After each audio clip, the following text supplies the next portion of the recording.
하나님 말씀을 듣도록 하겠습니다.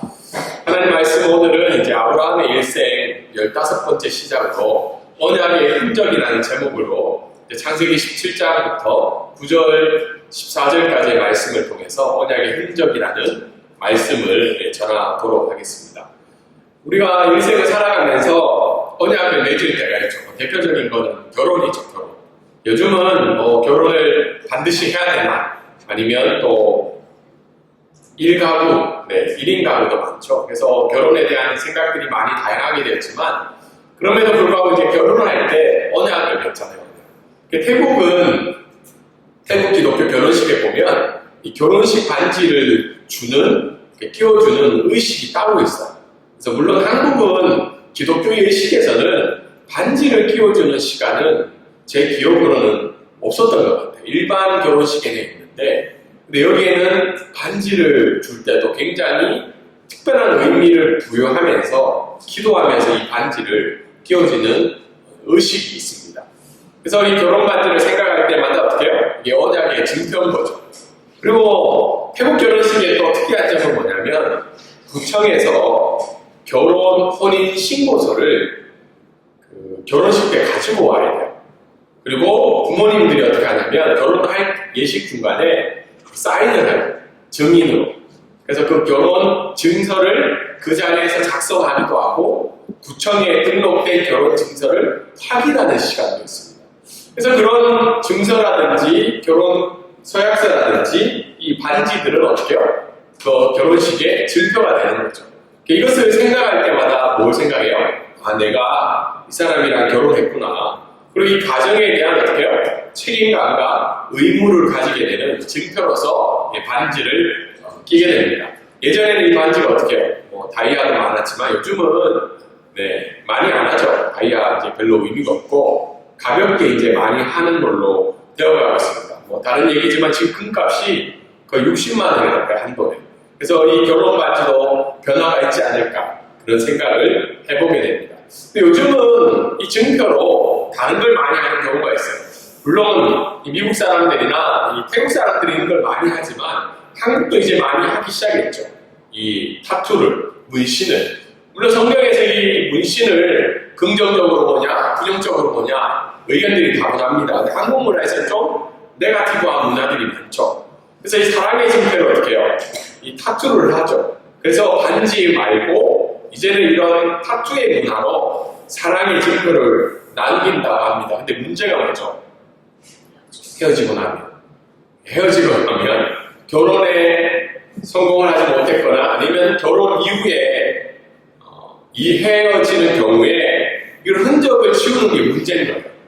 그래서 이 사회적인 이런 부분들이 예전과는 다르게 증표를 남기는 부분들이 굉장히 다양한 모습으로 나타나고 있습니다. 오늘 성경 말씀도 하나님과 이 아브라함 사이에서 맺은 언약의 흔적을 남기는 장면이 오늘 본문의 내용에 나타나고 있습니다. 이 언약의 흔적이 뭐죠? 할례라는 거죠. 할례. 특별히 이 태어난 지 8일 만에 이 할례를 통해서 언약의 흔적을 남기는 장면이 나오고 있고, 또한 아브라함을 포함해서 그 집에서 난 자든지 아니면 산 자든지 모든 아브라함에 거하고 있는 사람들은 다 언약의 흔적을 남겨야 되는 장면이 오늘 본문 말씀 가운데 나타나고 있습니다. 그래서 오늘 이 말씀을 통해서 두 가지 정도 언약의 흔적에 대해서 우리가 알고 싶은데요. 전하고 싶은데 첫 번째 말씀을 한번 읽어볼까요? 자, 시작. 언약의 흔적은 언약의 신실함을 유지하게 합니다. 언약의 흔적은 우리와 하나님 사이에서 이 언약의 신실함을 유지하게 하는 역할을 한다는 겁니다. 9절과 11절에 우리가 한번 읽었는데 어떻게 읽었나요? 하나님이 아브라함에 이르시되 그런즉 너는 내 언약을 지키고 내 후손도 대대로 지키라는 거죠.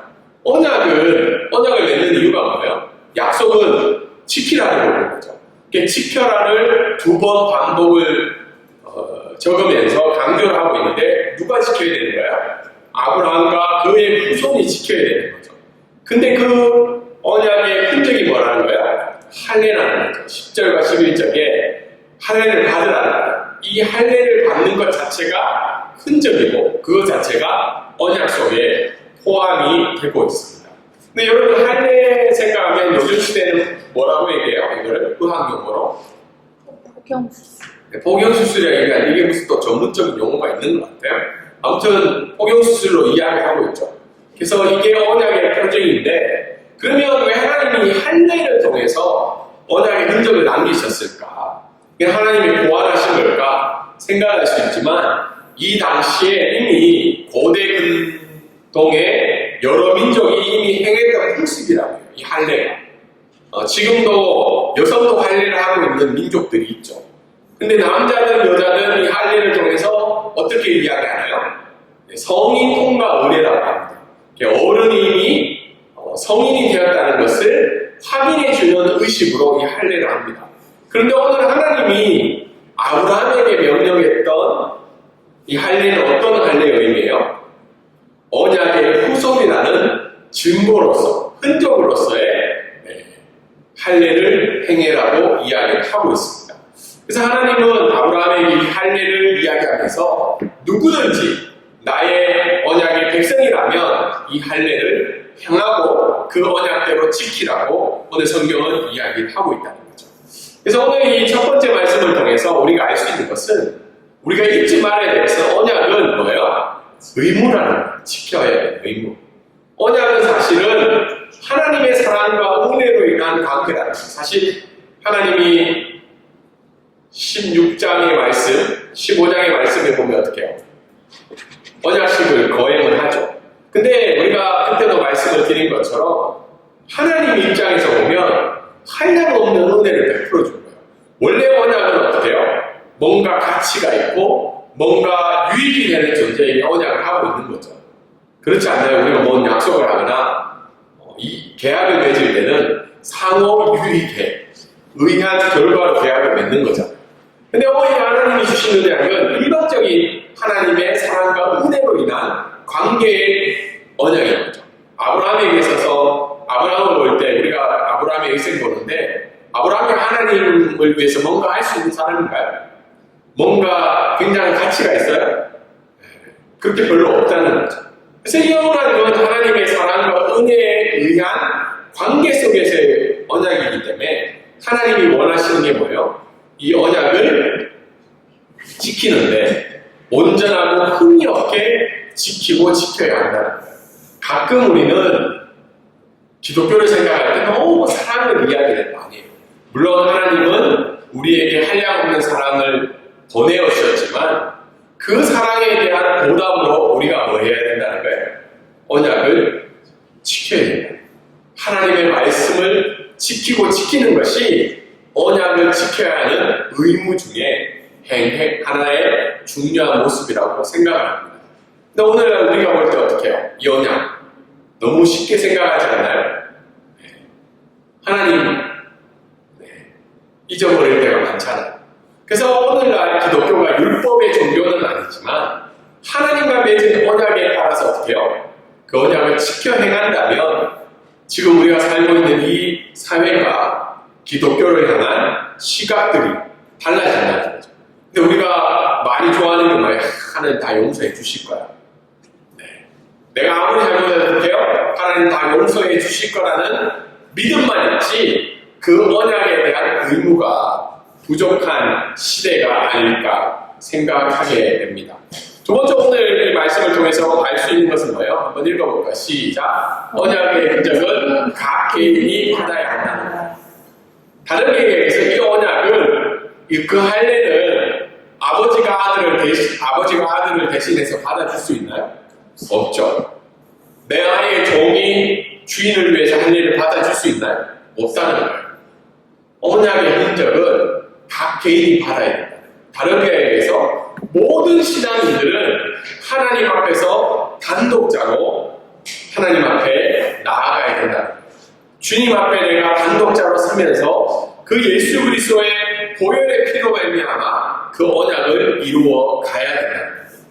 우리 오늘도 하나님의 백성으로 우리가 나왔는데 저희 아이들 있잖아요. 저희 아이들 이렇게 졸고 있는 아이도 있고 그냥 열심히 듣는 아이도 있지만 이 이 아이들이 부모가 목사이기 때문에, 선교사이기 때문에 언약의 흔적을 받을 수 있어요?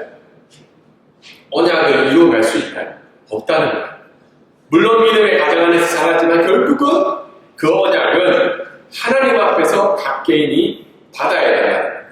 근데 이때 오늘날 있어서의 할례는 그건 무엇이냐? 언약을 어떻게 흔적을 남겨야 되냐? 그럼 구약처럼 할례를 받아야 되냐? 다르게 이야기해서 여성을 어떻게 해야 되냐? 그런 생각들이 많이 들잖아요. 그래서 사도 바울은 로마서 2장 28절 29절의 말씀에 이렇게 나와 있죠. 무릇 표면적 유대인이 아니요 표면적 육신의 할례가 아니니라 오직 이면적 마음에 있는 영적인 이면적 유대인이며 할례는 어떻게 하라는 거예요? 마음의 할진이라는 말이죠. 마음의 할진. 그리고 오늘날의 할례는 영적인 흔적인 할례는 마음으로 받아야 됩니다. 다르게 얘기해서 어때요? 내가 마음으로 예수 그리스도를 믿고 난 다음에 하나님의 백성으로 하나님의 뜻대로 살아갈 것을 다짐하는 그 마음의 할례를 누가 해야 된다는 거예요? 각 개인이 해야 된다. 그래서 오늘날의 구약의 할례는 사라졌다는 거예요. 대신 누구든지 그 마음의 할례를 받아야 된다고 오늘 성경은 이야기를 하고 있습니다. 그러면 이 언약의 흔적은 뭐냐? 중요한 부분이 뭐냐? 물론 언약을 한 흔적인 거죠. 증표인 거죠. 그런데 또 다른 의미로서는 어떤 의미라는 거예요? 안전장치라는 거예요. 제가 결혼했을 때 지금은 제가 반지를 끼고 다니지 않아요.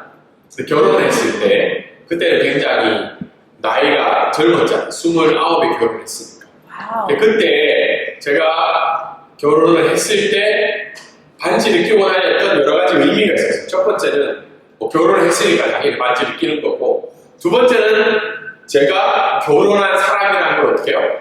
주요. 알리는 거죠. 이 반지를 보면서. 반지를 보면 어떻게 해요? 내가 결혼한 사람이기 때문에 이게 저 자신에게도 어떻게 해요? 다른 사람에게도 안전장치가 될 수 있다는 거예요. 그렇지 않아요? 어떤 사람들은 그래서 결혼 반지를 빼고 다니는 사람이 있잖아요. 근데 지금은 저를 볼 때 결혼이라기보다는 나이가 이제 어느 정도 들었고 자녀가 대충 몇 명쯤 있을 거라는 것을 알 수 있는 나이가 된 거예요. 저의 이제 외모를 보면. 그렇지 않나요? 그런데 이제 결혼 반지가 그만큼 어떻게 해요? 안전장치의 흔적이라는 거죠. 언약의 흔적. 동일하게 하나님 앞에서 받은 할례는 뭐예요? 내가 그 할례의 흔적을 볼 때마다 누구를 생각해요? 하나님을 생각해요. 그리고 그 하나님을 생각하며 그 언약을 생각하기 때문에 이 할례는 안전장치의 의미가 있습니다. 두 번째는 어떤 안전장치인가요? 내가 언약을 맺으신 분이 하나님이시구나. 하나님이 내 인생을 이끌어가게 해주시고, 특별히 아브라함에는 뭐예요? 너의 민족을 통해서 큰 민족을 이루겠고, 내가 너를 통하여 이 모든 민족들에게 뭘 주겠다는 거예요? 복을 주겠다는 거죠. 그거를 기억할 수 있는, 생각할 수 있는 안전장치가 바로 뭐예요? 언약의 흔적이다. 그래서 여러분 가운데도 생각할 때마다 이 언약의 흔적은 뒤에 가서 설명하겠지만 바로 예수 그리스도의 십자가의 죽으심과 부활로 인한 다시 사심이 오늘날에 있어서의 언약의 흔적이라는 거예요. 우리가 십자가를 생각할 때마다 어떻게 해요? 부활의 소식을 들을 때마다 하나님이 나를, 죄인된 나를 예수 그리스도로 말미암아 하나님의 자녀로 삼아주시고 천국 갈 때까지 나를 이끌어 보호하여 주신다는 그 언약의 흔적이 우리 가운데도 있다는 겁니다. 두 번째 오늘 말씀을 통해서 우리가 알 수 있는 것 한번 읽어볼까요? 자, 시작. 언약의 흔적은 믿음의 공동체에서 지켜집니다. 12절과 14절 말씀에 나오고 있는데요. 12절 말씀에 할례를 받는데 언제 받으라는 거예요? 8일 만에 받으라는 거예요. 난지 8일 만에. 왜 8일 만에 받아야 되나? 그 당시에 보면 7일 만에 이 영아가 사망하는 경우가 많다고 합니다. 그래서 할례를 받았는데 바로 죽게 되는 일들은 언약 관계가 맺기가 어려운 거죠. 그래서 7일이 지나서 8일이 되면 8일째부터는 어떻게 해요? 생존 가능한 남자아이로 여겨지는 문화가 있다고 합니다. 우리도 옛날에 그 100일 상하고 하는 이유가 뭐예요? 100일 안에 아이들이 많이 죽게 되는 일들이 많죠. 그래서 100일이 되었을 때 어떻게 해요? 축하해주고 생존했다는 기쁨을 누리게 되죠. 7일 내에 사망하는 경우가 많아서 생존 가능한 남자아이들에만 할례를 주기 위해서 8일이라는 시간이 지나야 됩니다. 그리고 할례의 범위는 어떤가? 할례의 범위 나와있죠.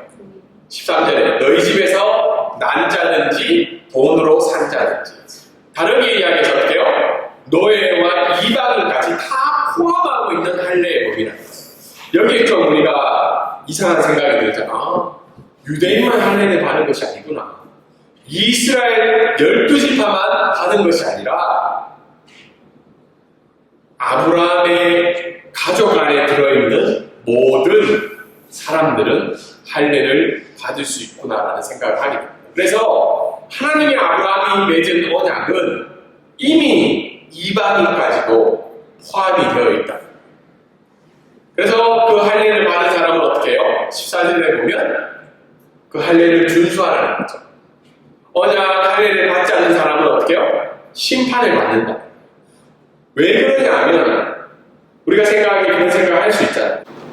할례 좀 잔인하다고 생각할 수도 있잖아요. 어린아이 복용 수술하는 게. 근데 이거 수술하는 이유가 뭐죠? 할례를 맺고 싶은 하나님을 먼저 인정한다는 거예요. 너의 민족을 창대케 하고 모든 민족에게 복을 주기를 원하고 내가 너와 너의 자손의 하나님이 되겠다는 그 하나님을 받아들이지 않겠다는 게 뭐로 나타나는 거예요? 할례를 거부하는 걸로 나타난다. 그러니까 단순히 할례를 거부한다는 건 내 아이 좋고 싫음의 문제가 아니라 언약을 맺고 싶은 그 하나님을 거부하는 걸로 나타날 수 있죠. 그렇기 때문에 그 거부하는 것은 그 언약을 배반하는 걸로 나아간다는 거예요. 그래서 하나님이 이런 심판의 명령을 이야기할 수 있다. 그래서 두 번째 오늘 말씀을 통해서 우리가 알 수 있는 것은 이 언약은 어떻게 해요? 언약의 흔적이나 언약은 믿음의 공동체에서 유지가 된다. 12절에 보면 이렇게 나와있죠. 모든 남자는. 그러니까 할례는 언약의 흔적은 나 개인이 하나님 앞에서 받아야 되는 거지만 이 개인들이 공동체 안에서 그 언약이 계속해서 이루어진다. 나만 받는 게 아니고 모든 남자들이 받아야 된다는 거예요. 그래서 믿음의 공동체에서 우리가 언약받은 백성으로 언약으로 계속해서 유지가 되어야 된다는 것을 오늘 말씀은 이야기를 하고 있습니다. 동일하게 우리가 개인적으로 동영상을 보면 집에서 인터넷으로 예배 드릴 수도 있고 또 교회를 가지 않고 내가 신앙생활을 할 수 있는 부분이 있다고 생각합니다. 그렇지만 하나님이 아브라함과 아브라함 자손에게 언약을 주시고 그리고 어떻게 해요? 아브라함 모든 집에 있는 사람에게 언약을 주셨다는 것은 공동체로 인해서 그 언약이 유지가 되어진다는 겁니다. 가정에서도 어떻게 해요? 아버지로 인해 자녀가 태어나게 되고 그 자손이 그 언약 안에 들어가게 되고 또한 그 집에서 길리는 모든 자들이 아브라함의 언약 가운데 유지가 되어진다는 겁니다.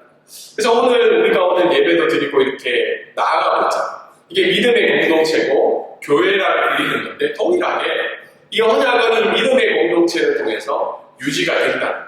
함께 기도하고 함께 예배하고 함께 말씀을 공부하고 함께 서로 교제하며 나아갈 때 이 하나님이 주신 언약이 공동체 속에서 유지가 된다는 것을 우리가 잊지 말아야 됩니다. 오늘날 가난한 성도들이 참 많아요. 교회를 나오지 않는 예수를 믿는 사람. 근데 그들의 삶들을 보면 그 하나님의 언약을 개인적으로는 받았지만 그 언약이 그들의 삶 속에서 유지가 되는 건 정말 어려워요. 그래서 성경은 계속해서 이야기하는 것이 믿음의 개인의 구원과 그 구원의 언약이 이루어지는 공동체를 함께 강조하고 있다는 사실.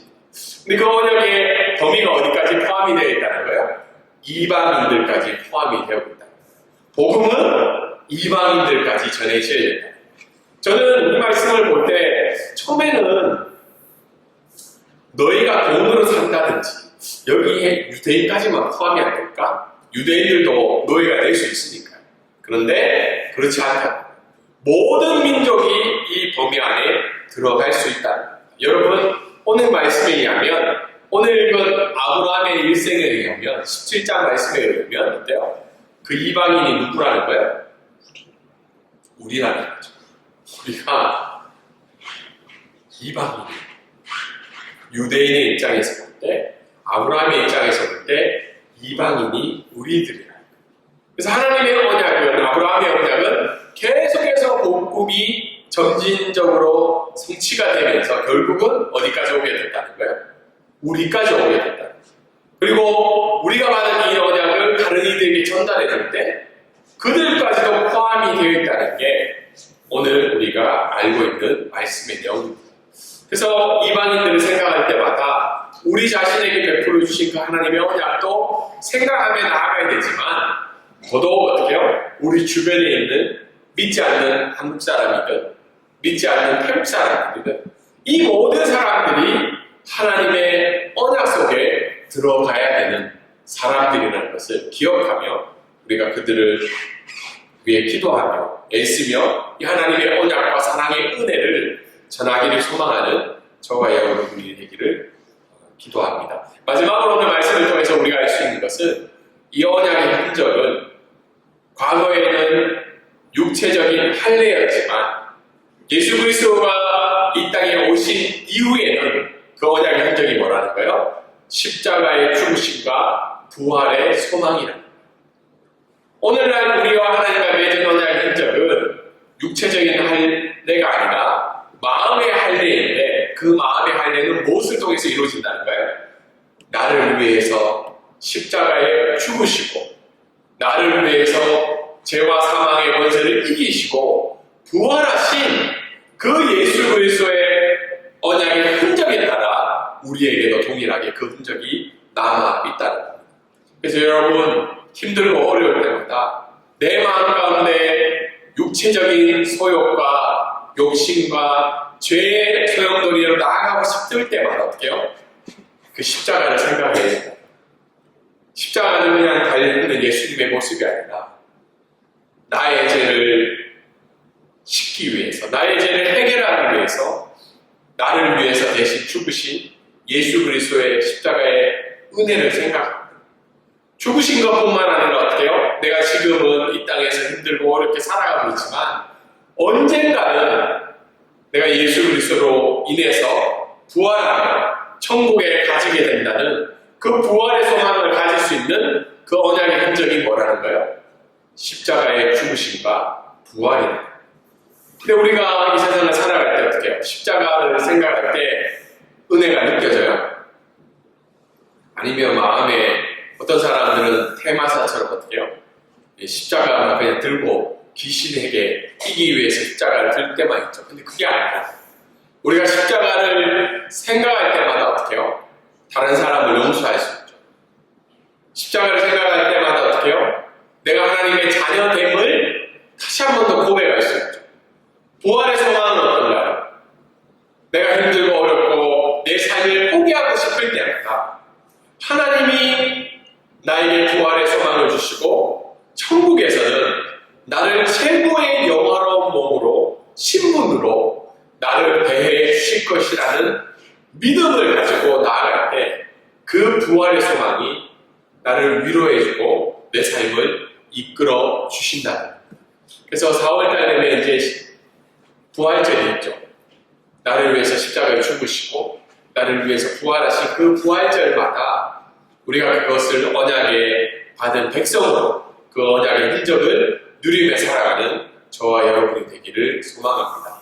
마지막으로 말씀을 적용해 보면 힘들고 어려울 때마다 우리가 무엇으로 기쁨과 감사함으로 이 어려움을 이겨나가면서 살아갈까? 그것은 내 통장에 있는 잔액이 아니고 내가 준비하고 노력했던 일들의 완성이 아니고 힘들고 지치고 어려울 때마다 예수 그리스도의 십자가의 은혜와 부활의 기쁨이 내 마음 가운데 자주 찾아올 때마다 우리가 진정한 기쁨을 누릴 수가 있다는 겁니다. 그리고는 어떻게 해요? 그 언약을 유지하고 또 지키기를 소망하는 믿음의 우리 방콕 브리치 교회가 되어야 된다. 브리치 교회에 와서 어떻게 해요? 나의 기쁨과 나의 즐거움과 세상의 이야기가 아니라 우리가 어떻게 하면 서로 격려하며 기뻐하며 함께 기도하며 하나님이 주신 언약을 이루어가게 될까? 그것을 서로 나눌 수 있는 믿음의 공동체가 되기를 주님의 이름으로 소망합니다.